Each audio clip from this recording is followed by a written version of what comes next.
Hello, everyone, and welcome to today's webinar. My name is Esther Akanj, and I am an academic trainer with the Center for Teaching and Learning.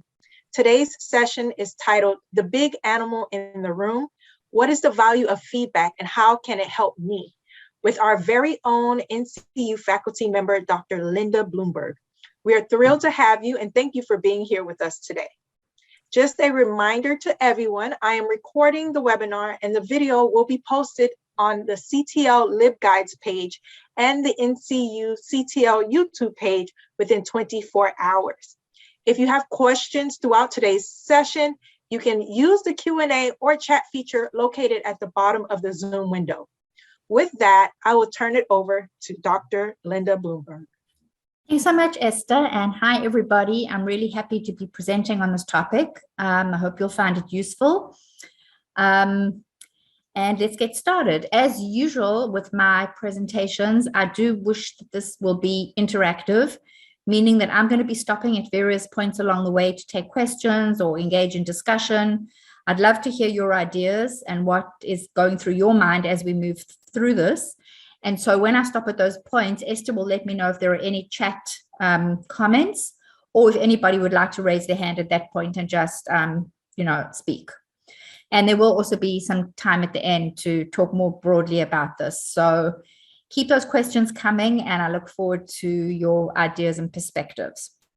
So we're going to be talking about feedback, which, as we all know here at NCU, this is a really huge part of the way we teach our students and the way that our students learn. And I'm just going to read, to start off, this one definition of feedback by Hattie and Timperley, who are quite well known in the area of adult education. Feedback can be one of the most powerful influences on learning and is essential to improving our writing.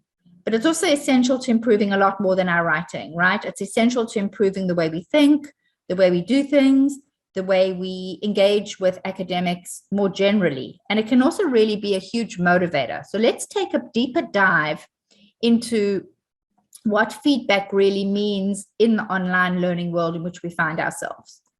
So I'm going to move that a bit away. Okay, so feedback is the means of instruction and interaction in the online environment, as we know. It is the primary instructional delivery mode, and it can be written and or audio. Feedback is the way that faculty and students interact with each other. It motivates because it provides students with information they can use to succeed and improve. And positive feedback affirms strengths and accomplishments and describes the characteristics of good work to meet the learning outcomes. So providing useful and timely feedback is critical for engaging learners, and we understand that as faculty. And it's also critical to create a supportive learning environment, preparing students to succeed. Instructors are therefore expected to provide feedback that is useful and engaging and that encourages critical thinking and a growth academic mindset. By growth academic mindset, I mean a mindset whereby we can envision ourselves as students as being successful and able to succeed. And that really is the goal of faculty feedback at NCU, helping our students to really believe in themselves and to make the kind of changes that are necessary for successful outcomes in their programs. Frequent interaction with faculty is strongly related, as research shows, to satisfaction.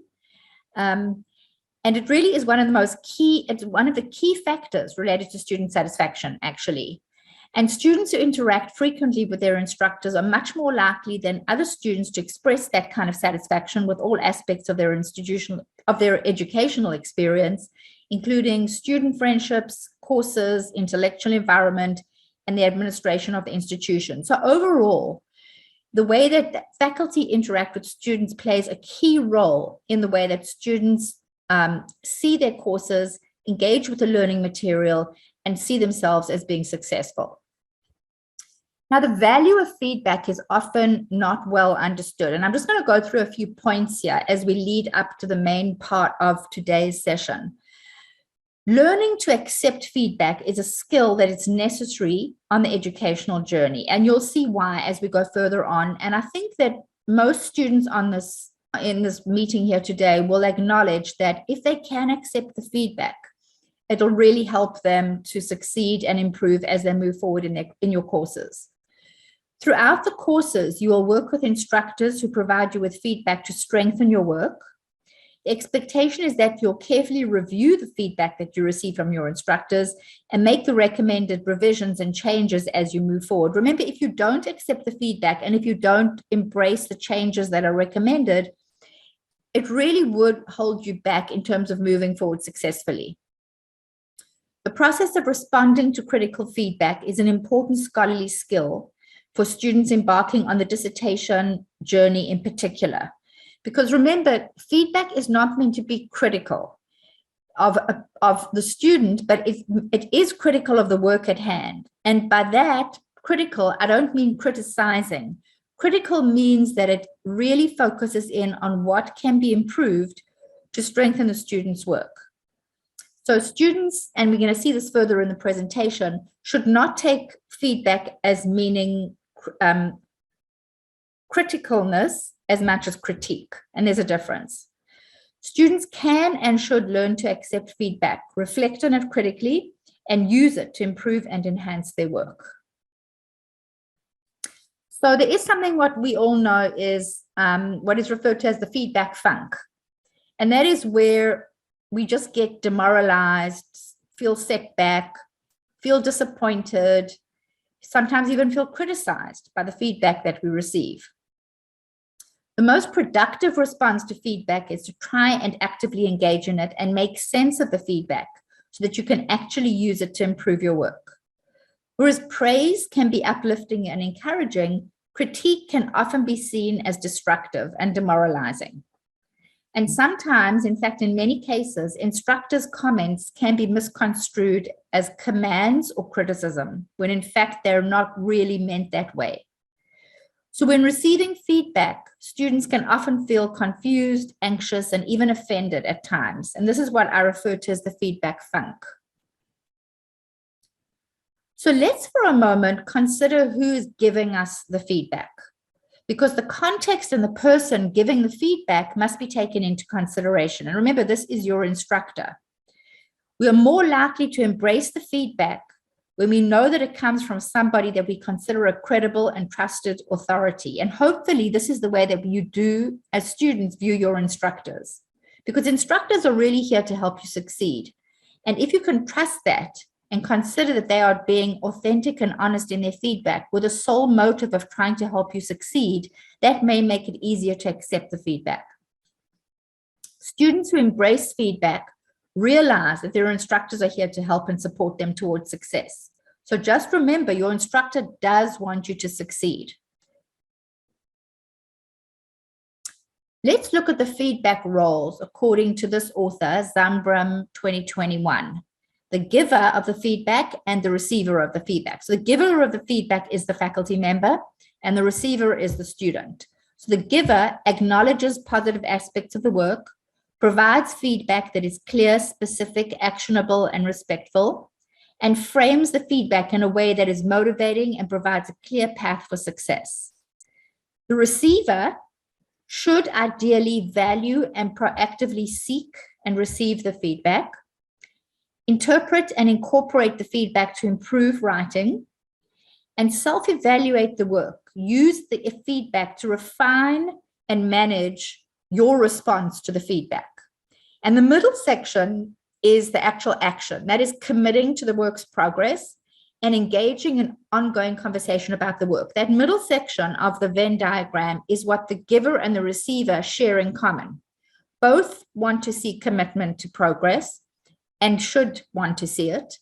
And both should engage in ongoing discussion and conversation about the work through the feedback. Remember, you should always feel free to ask questions about the feedback. If you receive something that is not clear to you or seems confusing or that you don't really understand well, reach out to your instructor and ask for clarification. That is the best way to move forward without feeling confused or frustrated or upset about what you're receiving from your instructor.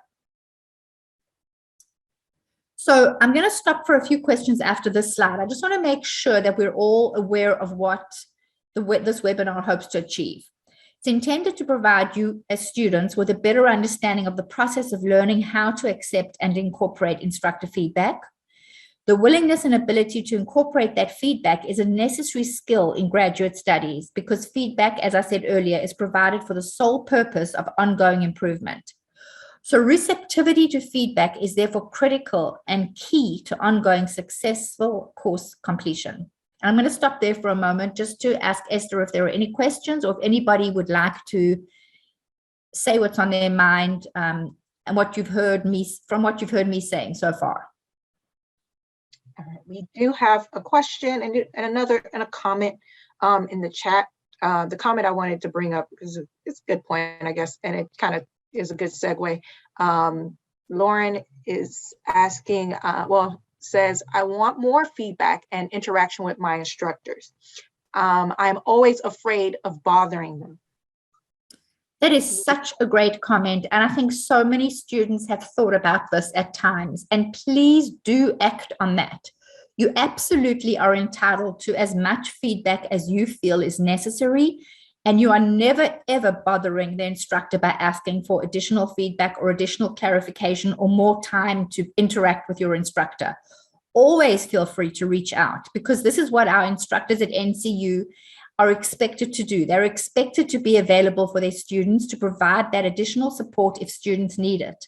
So as instructors, we cannot always read our students' minds. And also we do understand that students have different needs. So if you're a student who needs more, please ask for it. You have every right to do so. Right. We have a comment that just came up from Tony Carr. As an instructor, I appreciate the opportunity to provide feedback. So and I want to just jump off what Tony Carr said. As instructors, and I'm an instructor too, it's our privilege to work with students. It's our privilege to help students succeed. And so it's a privilege to read students' work and provide feedback on that work. It truly is. We value that as instructors. So I agree with what Tony said. We are here to assist. People who go into the educational field are in the helping field. We are here to help people succeed and make sure that people are achieving their educational goals. So that is really so important to realize. We're not here to be barriers or anything of that nature. We're here to help. We have another comment. As an instructor, I remind students that questions keep me in business. Yep. So we have two questions in the Q&A right now. What if the feedback is answered, but the instructor makes new additional ones in other areas? So what if the feedback— Okay, that is also a great question, especially in the dissertation sequence. And this is really important to understand and accept. The work is iterative. So a faculty member may provide feedback 1 week and the student may feel that they've addressed it. But because other things are changing along the way, because everything is a moving part in the dissertation sequence, all the different components of the research are changing as the study becomes more refined. And so students sometimes do get frustrated when something they feel that they've addressed previously comes up again in another week. But this is because other things have changed and everything has to be kept in alignment. So please understand that the feedback is not set in stone, meaning additional feedback may be required or additional work may be required on something you thought you had already done. For example, if you've developed a problem statement and you then even change one word, the statement is different. So if a faculty member had provided you feedback on the previous version and you change 1 or 2 words, they're then going to provide new feedback to address the new statement. And so that is how the process goes, and it's iterative, and honestly, it's messy. Awesome. That's a great point. Our next question is, when the feedback is even more confusing, what should the student do in such cases? Ask for clarification. Simply reach out to your instructor and say, I'm not sure what you mean by this. Please help me understand this. That is all you need to do. Rather than sit and look at it for hours on end and try and decipher something that doesn't make sense to you, send an email, ask for a conversation, ask your instructor exactly what is meant by their feedback, and ask for that clarification. Instructors are more than happy to do so. They don't want as instructors, we do not want our students to sit and be confused or frustrated. We want you to be able to hear what we're saying, and so you can use it to improve your work. So if you don't reach out, there's no way for the instructor to know that you're going through confusion. Okay. And I just want to, I see a couple of people commenting and saying that, you know, there's students who have a ferocious appetite for learning. So and teachers are willing and love those types of students. So keep that in mind. Instructors love to interact with students. Sorry, Esther, sorry to interrupt. We do love to interact. That's the way learning occurs best, through collaboration, through collaborative learning, through interaction, through dialogue and discussion and communication. This is not meant to be a one-way street, like the old days where an instructor was considered a lecturer and they were just pouring knowledge into the student's head. That's not the way education works in the 21st century. Instructors are considered as much learners as are their students. I learn every single day from my students, from their work, from their ideas, from things I've never even thought about. So there should be this give and take and interaction rather than I'm the student, I'm just going to take what I get and keep quiet and just hope for the best. That's not going to be the best learning experience. I want to add to this. There's Tony Carr saying in the comments, I like to have Zoom meets to explain and clarify information to students. So yeah, thank you so much, Tony. That is really the way that students will learn best. And because we work in the online environment, we have these technological tools like Zoom, like Skype, like phone, like text, to interact with our faculty really easily. If we were in a traditional environment, we'd have to go knocking on the door or waiting for an appointment where we could go down to the instructor's office and have a talk with them. Here, in this environment, we have much more immediacy. So we can get answers to our questions much more quickly.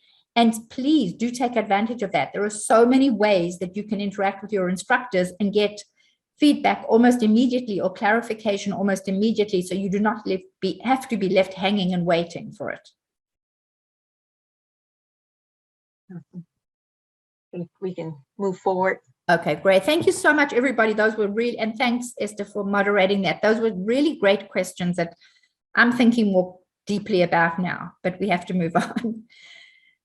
Okay, so what I want to get to is what I call the feedback metaphor, and that is why I titled today's webinar, The Animal in the Room, because we're going to look at feedback from the metaphor of an animal. And you're going to see more about what I mean by this in a moment. And I came across this some months ago, and I thought it was quite an intriguing way to conceptualize feedback.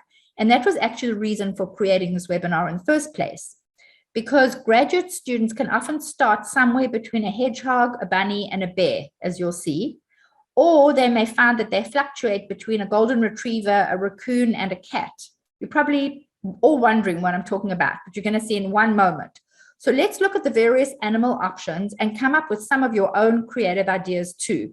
And in the process, I hope that you'll better understand the value of feedback that you receive from your instructors and ensure that you'll be able to use and apply it to improve and enhance your work. So these are all the animals that we're going to be looking at. And over here in the top right corner is my own little animal called Bella, who's sitting at my side right now. So which animal best describes your approach and level of openness to receiving feedback? And this is what I received. And the reference to this material is listed at the end of the webinar, because this is not my own thinking. So a cat, beholden to no one, you are aloof and detached from the criticism you receive about your writing. If you receive negative feedback, fa la la la la, you say as you yawn and move away. You're not going to take note. A raccoon is curious and smart. You seek writing feedback with the same enthusiasm as a raccoon prying the lid off a trash can containing chicken bones. Each comment is like the delicacy of a half-eaten animal bone. A golden retriever is like the remarkable animal, friendly, who responds well to feedback. Eager for success, you learn new writing tricks with exceptional speed. A bear, in the wild, you have a tendency to turn to aggression quickly, and there are reports that you've occasionally attacked without reason. Your powerful jaws, sharp teeth, long claws, and proclivity for aggression make others wary of providing you with feedback. They're going to hold back for fear of being eaten or bitten. The bunny spends its days in constant fear of being eaten. They're terrified of being eaten alive by writing criticism. Highly strung, jumpy, and perpetually on high alert. You prefer to spend your days blissfully safe in an underground den. And the hedgehog, using your prickles to defend yourself against the unwanted intrusion of harsh criticism, you roll yourself into a ball and snort at the mention of feedback. So let's take a look at these questions regarding how to accept and incorporate instructive feedback and get the best out of the learning experience. How do you, and think about these questions, I'm asking them rhetorically now. How do you accept and digest feedback? How do you apply the feedback that you receive? Is your current approach working for you? Is your current approach working for your instructor? How can you prepare to turn on your ability to accept, digest, and apply feedback? And try to reflect on how you may have evolved in the way you accept and apply feedback. And remember, you will have a copy of this after the session. This presentation will be made available, as Esther said, so you don't have to worry about taking notes here. I hope that these are questions that stimulate critical thinking on your part and questions that you really will deeply consider if you're interested in the ways that you incorporate instructive feedback and perhaps some ways that you can actually change for the better. So one of my students, when I posted that animal section that I read to you a couple of slides ago, I posted it in the Commons once, and a lot of students commented on it. And this is what one student said. I started my coursework at the bottom rung of the ladder of feedback and transitioned to the top. So I'm going to move this away and transitioned to the top by the time my dissertation manual was submitted. I fluctuate between the golden retriever, raccoon, and cat. I think new graduate students often start somewhere between the hedgehog, bunny, and bear. I think the context and the person giving the feedback need to be taken into consideration. Sometimes we have to learn to overcome being intimidated by people in authority, family members, fellow workers. I spent many years learning what feedback is. I had no concept of the term feedback. I was raised in an orphanage where there was no such thing as feedback. Comments were commands, and authority figures were not questioned. For me to accept all types of feedback, reflect on it critically, and then respond in a balanced with thoughtful feedback is a huge step forward. I would add an extra level here, and that would be an amoeba who has learned to never give feedback and that they're always wrong. When working with students who are particularly aggressive or passive, take the time to understand that they may come from a trauma background or they may have been hurt when they gave feedback. I think learning to accept and give feedback is a huge skill that is a necessary part of the dissertation journey. Dr. Bloomberg, thank you for this insightful post. I really just love that. And this is verbatim. I haven't changed any of the wording. I think that the student really thought really deeply on the way that what feedback meant to them. And I love the way that they wrote this really from the heart and really authentically. Here are some other student comments, not as long, but I'm going to read them as well. Sorry, I'm just trying to move this. Okay, I would say I'm a raccoon when it comes to how I handle my feedback, which is weird because I'm the same way outside of academia. I like to show my feedback to my friends and actually ask them what they think, almost like a meta feedback. And then I adjust my next assignment so that I can at least correct all the flaws from the previous one. I've just always looked at risk and failure as part of the learning process, so it excites me. Somebody else said, golden retriever. I always love feedback and I'm looking forward to learning from experts. Bunny, definitely a bunny. But if you've seen Monty Python and the Holy Grail, you know what a bunny is capable of. I have to say that mine is a weird combination, but I also know they can be friends. I'm a mix of a cat and a golden retriever. Most of the time I'm the golden retriever, but sometimes that cat comes out. Although I'm a true cat lover and mommy, I have a folder golden retriever when it comes to feedback. I'm always eager to learn. As a new animal, I'm a kinkajous, honey bear, because I slurp up feedback and new learning experiences like the kinkajous slurps up honey. And the final one was, I am more of a raccoon as I like to receive feedback, but I'm curious about what they say about my writing. I reflect on what they're telling me, but if I don't totally agree with what they're saying, I will look up the information. If they are correct, then I will totally change it to what they say. If I'm still not sure, I will seek out further clarification. And I love that. I love the way that that person and all the people here conceptualized how they approach feedback. And I hope that in your minds, you're thinking now about where you stand. What animal are you? So I hope the ideas are flowing right now. And those were the references for the animals. So we've actually come to the end. And this is where I would love to take some deeper questions and learn more about what feedback is actually meaning to you, how you approach feedback and why, and what you think you can do to improve on the way that you embrace feedback so that it can be most useful and beneficial to you in your studies. Okay, I'll allow people to really digest that question and really think about it. As comments come in, I'd like to say, Dr. Bloomberg, those comments from your students were amazing, especially that first one. Had me thinking about like how I grew up culturally and how, how important authority is, and also how a lot of them are adding different animals along the way to describe their experiences. So that's pretty cool. Yeah.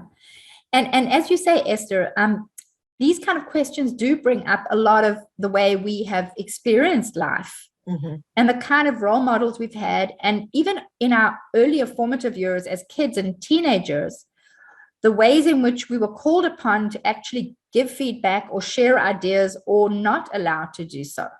And different cultures have different values, and different families have different values. And not everybody is able to share what they think as openly as others. It's not a foregone conclusion.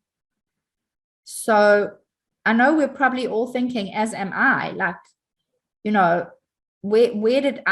what has been my prior experience and how has that impacted the way that I embrace or receive feedback right now? Maybe, those earlier experiences definitely have an impact on the way we behave later in life.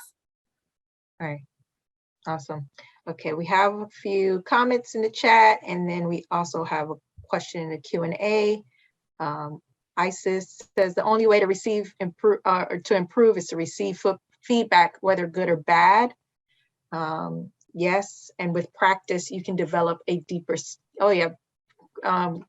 creating, I guess, how do you develop a tougher skin in terms of receiving that feedback? So that's a great question. And let's open that up for discussion. How does one develop tougher skin?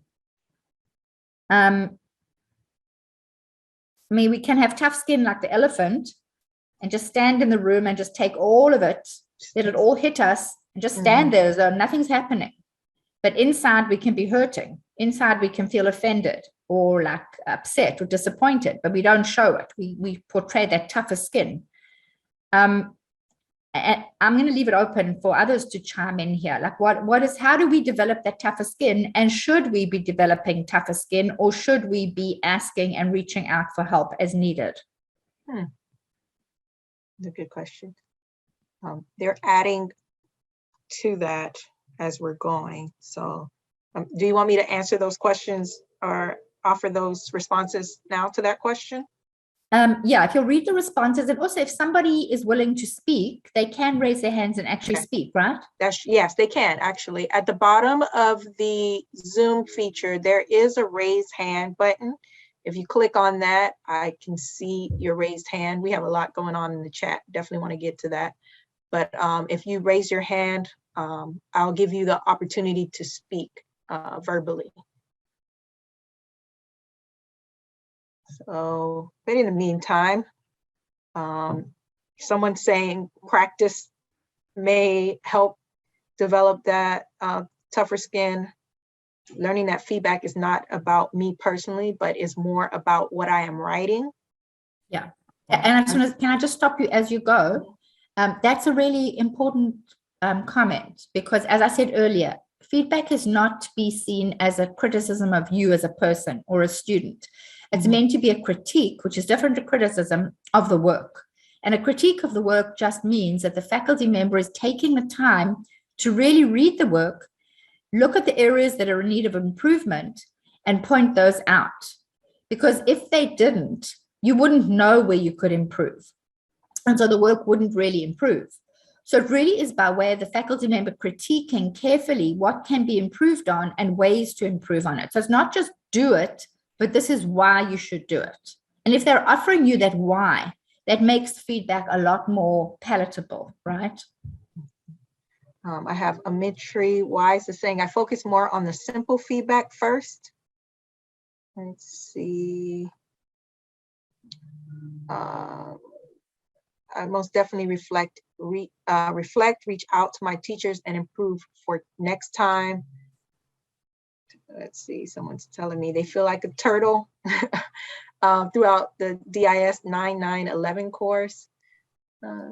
So that person feels like a turtle. So if they would be willing to share a little bit more, what does that imply? What is the turtle doing with the feedback? Let's see. George says, as someone who is hyper self-critical, I often have a difficult time accepting positive feedback, while at the same time expecting negative feedback. Go ahead. Okay. I oftentimes now just try to consider the source, and I try to not take things too personally. Is that George who said that? George, that is such an insightful comment, because again, it goes back to the way some of us were raised, or our culture, that we don't expect the positive feedback. We may even have a sense of imposter syndrome, where I'm not good enough to be doing this. Many of us, many people in academia have experienced that. And you doubt yourself. And so when you do receive positive feedback, it's like, whoa, that can't possibly be me. So that is such an important comment for us to think about and consider. That is an awesome thing. Lauren is saying, I have thin skin, even though I love feedback. I get nervous when preparing for feedback, and once I get past my jitters, I love the learning that I get. Nerves are definitely there, but I keep working on ways not to panic. I just keep telling myself that they are only trying to help me learn. That's a great comment, Lauren. And if you can continue on with that perspective, you'll do great. All right. I want to, a couple of people are chiming in on the imposter syndrome. That is very real. There is a question in the, I believe that's a question. Let's see. I'm usually, Dawn Cummings says, I'm usually afraid of feedback because I do not take criticism well. I need to learn to accept feedback and implement it, as I will be starting my dissertation in a few months. Okay. Again, we come back to that feeling of criticism. If we can wrap our heads around the fact that it's not criticism as much as critique, which are two different things. It's not criticism of the person or their abilities, it's a critique of the work. And if we can try and accept, all of us, that it really is just for purposes of ongoing improvement, it may be easier to accept. Yeah. I like, I believe it was Lauren. I like how she, even though she has a thin skin, and she understands that, at least for her, there's nerves that are part of the process, but, the learning and trying to spin it positively throughout that process. And probably, some people may need different affirmations to help them along the way. Yeah. So maybe the person that described themselves as a turtle, and am I correct in thinking that by that you mean you just put a really, not even a thick skin, a very hard shell around yourself, and you're hiding under that shell and nothing's going to get to you? Is that what was meant by the turtle? I can see it. That's a good description of that.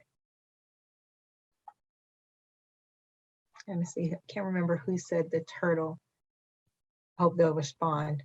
We'll get back to that. We do have another comment that just came in.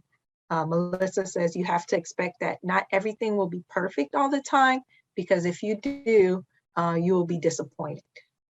Yep, that's a great insight as well. And if everything was perfect all the time, we'd graduate in a day, right?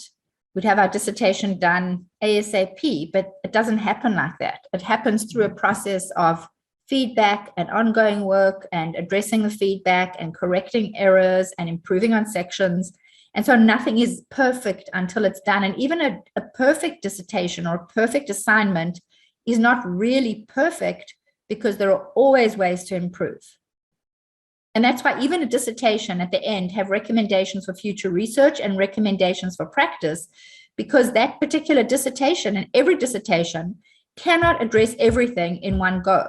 So there are always things that you can be thinking about to improve it, that better ways to do the research, better ways to conduct aspects of the research, etc. Yeah. Let's just say it's a long process that requires patience. Would it be fair to say the work is never done? Yeah, it would be very fair to say that. And that's one of it. Isn't that a statement, a biblical statement, actually, that the work is never done? There's always something to do. And that's the beauty of learning, is that it's an ongoing process of exploration and self-discovery and improvement, both in terms of your actual study and also self-improvement. Your skills are increasing and improving all the time. You're gaining new skills. When your instructor is giving you feedback on how to write something in a better way, you're developing your writing skills. When they provide feedback on some of the content, you're developing your thinking skills. So you're developing all the time, which is a great aspect to accepting the feedback and addressing it. Okay. I think we got through all of the chats. If there's any other questions that you would like to ask Dr. Linda Bloomberg, who has some amazing information that she's sharing with us today. Let's see, we have a comment. Please feel free, raise your hand, you can switch on your camera. You don't have to switch on your camera. We can just hear you. I'd love to hear some of the thoughts that are going through your heads right now. And again, if you would like to contribute verbally to the conversation, you can click on the raised hand button at the bottom of the Zoom, and I can give you the opportunity to speak verbally. In the meantime, let's see, we do have two more comments that came in. Ametri, I hope I'm saying that correctly, says, when I receive feedback to revise, then I get furious and put it on hold until I get full aspect of the areas in my study. I meet with my instructor and a writing coach. Yeah, well, one thing to say, and that I firmly believe in, is that our Academic Success Center writing coaches are excellent, and they provide our students with really amazing support. And many, many, many students here at NCU in all the programs across all the schools are using those coaches as a resource. Some students have weekly meetings with academic coaches at an ASC. Some have monthly meetings. The Academic Success Center is set up specifically to support our students, all students at any time for whatever reason they need. So please feel free to reach out. In addition to the feedback that you're receiving from your instructor, many students are really smart in that they're also partnering with ASC at the same time, so that they're able to work on the instructor feedback with a coach who often provides additional clarification. I am glad you all bring that up in terms of NCU resources. For those of you who attended or who are attending this webinar, I have your email, so I'll give you a list of a lot of the resources like the ASC navigators and things that you can be using along the way to help with your imposter syndrome or your thin skin for feedback as well. Or your turtle shell, right? Your turtle, yeah, we're trying to build our little turtle shell. Let's see, thank you, Ametri. Let's see, Melissa says, when you learn and grow and are older, you have more wisdom and patience. That is what is good about getting older. Isis says, I became overconfident in one of my classes that my assignments suffered. So sometimes good feedback can be as nerve-wracking as bad feedback.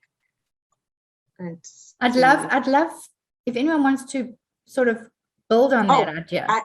I have a hand raised. Okay, but awesome. You said if anybody wants to build on this particular comment.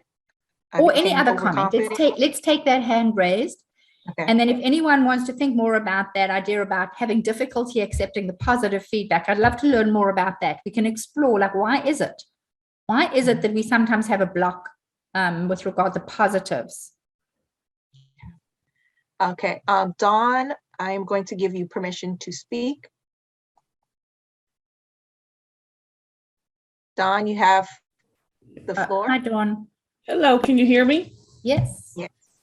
I'm just sitting here thinking about all the animals that you put up and the different things, and I see a little bit of myself in most all of them, which seems a little bit overwhelming to think that I'm a mix of all of those. Yeah, I think you make an important point, because very often it's situational. It also depends on who's giving the feedback. Sometimes we're like, that instructor's not very like friendly. And so we like, whoa, I don't want to take that feedback. And then we get an instructor who's very engaging and we feel more open. So yes, we can. Sometimes we hide away from the feedback. Sometimes we come out of our little shells or holes and take a little peek at what's going on with the feedback. Sometimes we have to put it on the back burner and think about something else and then come back to it because we're a little confused or a little bit offended by it. So yes, I think we can be the different animals. Like that first student wrote, she was a mix of the retriever and the cat, and then she was also a raccoon and a honey bear. So yes, I think that it can be kind of situational as well. Okay. Great point. Thanks, Dawn, for that. Thank you. Thank you, Dawn. All right, we do have another hand raised. Let's see, Lauren, I'm going to give you the permission to speak. Lauren, are you there? Hi, Lauren. Yes, ma'am. You have the floor. Okay. Yeah, that's scary. I was commenting on wanted to comment on the positive feedback comment. And I totally agree. Positive feedback doesn't help me as much as negative feedback, as much as I hate it. But give me more negative feedback so I know what to fix. Even though I'm insecure and I really don't want negative feedback, it's a strange combination. Yeah, I think a good instructor will balance their feedback. And I've actually written about that in a book that I wrote on online teaching. The balance of feedback, the balance of the support and the challenge, or the positive and the negative, is so important for people. Because, Lauren, if you were only getting negative, I bet you'd feel overwhelmed and frustrated at some point. Right? Well, yes, because I'm not very patient and I'd probably get mad at the instructor. And yet sometimes, as somebody said earlier, the positive feedback sort of ties into the imposter syndrome, and we don't actually believe that could be us. Well, cannot possibly be that I'm doing that well, or cannot possibly be that this is very well written. So human beings are complex beings. Our minds are complex. And sometimes just standing back and trying to think, like the point of this webinar, really trying to unpack the ways that we receive feedback and why we react in those ways, can really help us move forward. Thank you. Thanks, Lauren. Thank you, Lauren. We do have another hand raised. Thank you for those who are chatting and also adding to the conversation verbally. I don't want to make this a nerve-wracking experience. I do want you all to be able to add to the conversation, because if you're thinking it, probably someone else is. Yep. And as Esther said, there are different ways to interact here. So the written comments in the chat are as valuable as the comments when people raise their hands and talk. Not everybody needs to raise their hand. I'd love to hear from you, but the comments in the chat are also extremely valuable. John, I'm going to give you permission to speak. John, are you there? I'm here. Hi there. Comments are very powerful tools for the learner. And I really appreciate when I get feedback from my chair and the SME. Negative comments, for me, builds me up because sometimes you don't know what you are doing is actually right.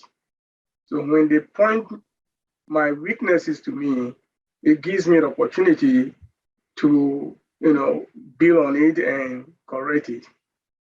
However, sometimes as a learner, you may hold onto some old ideas which you have got from some other sources.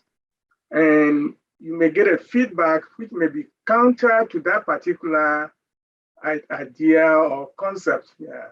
How do you negotiate around that without offending, the person providing you with the feedback? For me, as an instructor, and if I reflect back on my experience as being a student, and I have been a student recently in a program as well, I think just clear communication, clear and authentic communication and asking questions should not offend any instructor. So as a student, if you want additional clarification, or if you want to confirm something that you're thinking, or, if you just want an explanation of an aspect of the feedback, definitely ask, reach out to your instructor and ask them those questions. There is no harm in asking. In fact, that's the way that you will progress. Because if you hold on to feedback that is not clear to you or is not meaningful to you, then that feedback is like not worth much. But if you take feedback and really understand it by asking additional questions if necessary, then that's the way that you will actually be able to use and actually apply the feedback. Thank you very much. Thank you, John. Can I ask you a question? What animal would you think you are? Well, I'm not an animal. That's what I was thinking about, that when you brought only some species, which is okay. But I would like to be a plant. I'd love that. What kind of plant? I would like to be a rose. A rose? Okay, great. Awesome. Dr. Bloomberg, would it be possible to go back to the slide with the animals? Yeah, I was actually thinking of doing that. There we go. This one. Yes. And remember, Esther will be sending out this PowerPoint, so you will have all of this. And think about what you can add to it, like some of the other students did with the amoeba and the honey bear and many different ideas, and even plants. It does not have to be animals. Think of your own metaphor. What is a metaphor for somebody in terms of receiving feedback? And I love that John moved beyond the animals to something else. That's great.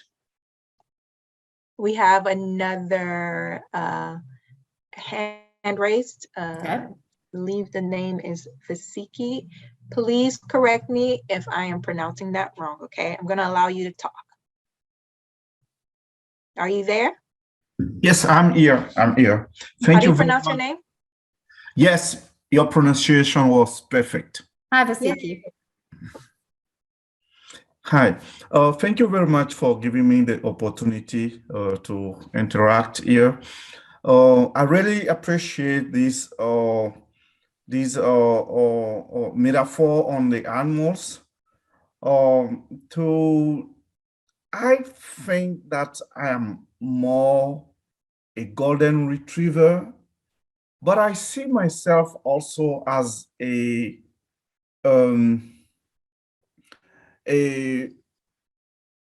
hedgehog. What is that? Hedgehog. Mm-hmm. Yeah, hedgehog. So my question here is, I am very fine with feedback because I am not perfect. So, and my work definitively will not be perfect as well. So I am acting well with feedback because I think that the feedback will improve my work. But if there is any good tips to share with us on how we should integrate feedback into our work in order to improve our work. Because sometimes the feedback is not giving you how to improve your work. It just tells you, oh, this is not well done, but it doesn't give you the where, the how. So I am interested by the how. Well, you raise a very important point, and NCU faculty are actually trained not just to give feedback, but to provide that how. And if you do not see the how, you should ask for it. Because just telling somebody that something is good or bad or right or wrong doesn't really let them know how they can improve. So a good faculty member would say, for instance, this doesn't make sense. Here is how you can write it better, and give an example or some sort of direction. So you make a very important point, which is that the how is extremely important as a component. And if you're not seeing it, or you would like additional input, please always feel free to ask for it. Okay, thank you. You're welcome. And I just want to, just based on what Vasiki said, something just popped into my mind as well. When we think of ourselves as through the animal metaphor or any other metaphor that we might like to use, very often there are two that at play. There's like the wish list, like I'd love to be the golden retriever, but I'm actually a bear. Or I'd love to be a cat, but I'm really a golden retriever.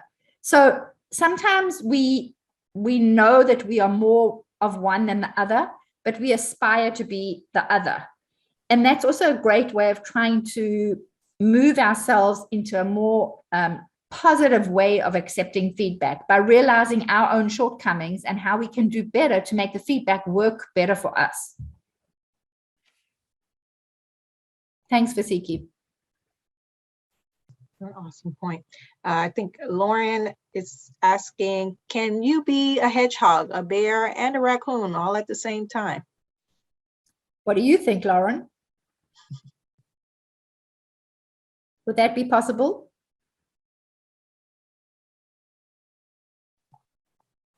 I'd love to hear from others. For me, and from what this student over here said, this first student that I read, she spoke about how she started off being something, and then through thinking, deeper thinking and critical thinking, she became something else. So she says here, I think new students can often start off somewhere between the hedgehog, bunny, and bear. And I think the context and the person giving the feedback need to be taken into consideration. Sometimes we have to learn to overcome being intimidated by people in authority. So she goes on to explain that. But I think the point that she was making as well is that, yes, we can be different animals or different plants or different metaphor, whichever we choose to use, depending on the situation. So that's something else that we should think about for ourselves. Like, why am I more apt to embrace the feedback from Professor A than from Professor B? Is it the way Professor A is relating to me? Is it my fear of Professor A or Professor B? Like, why am I seeing these two professors differently? And why am I accepting their feedback differently? And that also gives us some insight into how we are embracing feedback. Like, what are the conditions or the context that's affecting this for us? That's an excellent point. Like looking at kind of self-reflecting and also looking at the relationship you have with your professor to determine, you know, what animal, maybe you kind of evolve or adapt to a specific animal because of this professor. Right. All these conditions, or the way the professor words something, it may even be their tone or the way they write it, or so many different things come into play. But I think the most important thing that I'd like people to walk away from this webinar is, obviously you attended because you were interested in this topic of receiving feedback, but to walk away with the kind of learning and insights and to continue thinking about how can I improve and improve in my receptivity to feedback.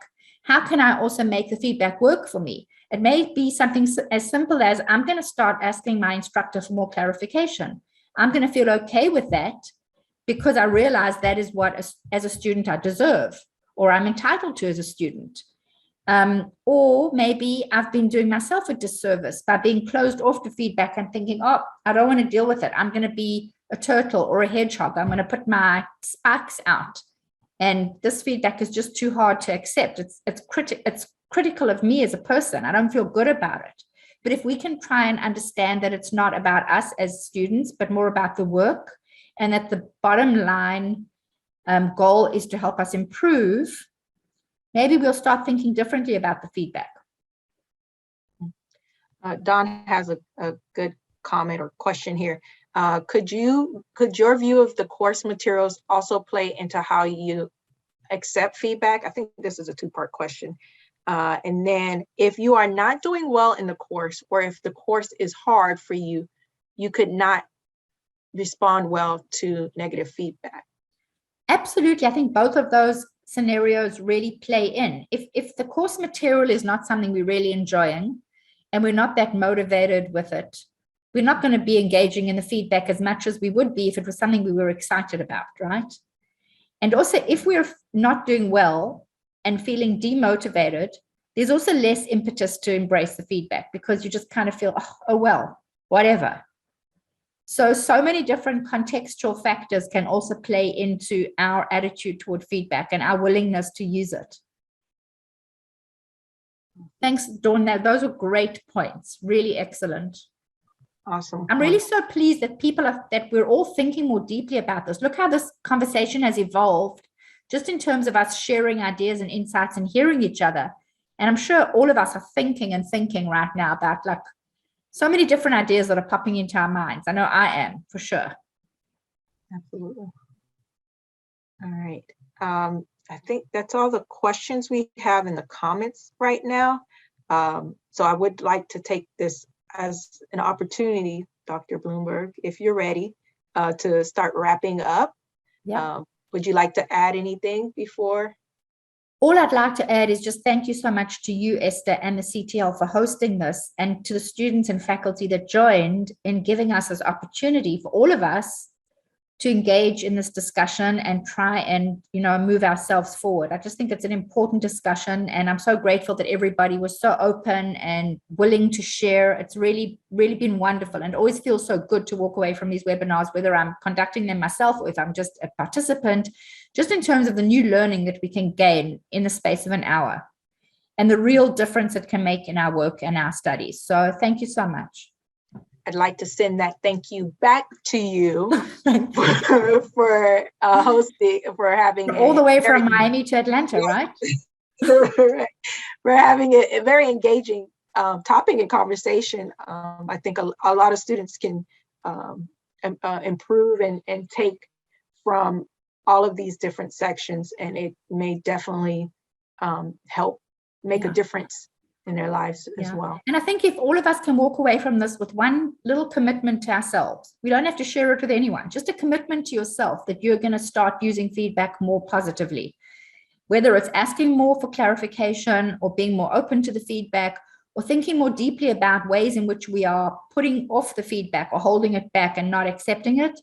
In one small way, if we can make a commitment to make one change that'll help us, that'll be wonderful. Awesome.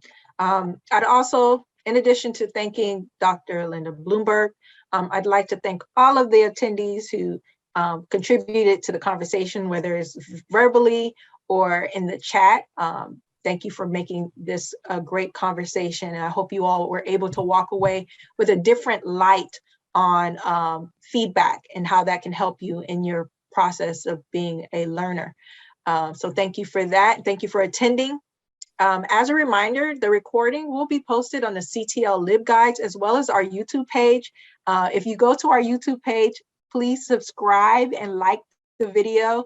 Definitely give Dr. Bloomberg some likes, and you should be able to see that video within the next 24 hours. Thank you so much. Thanks, everybody. Thanks, Esther. Thanks, everybody.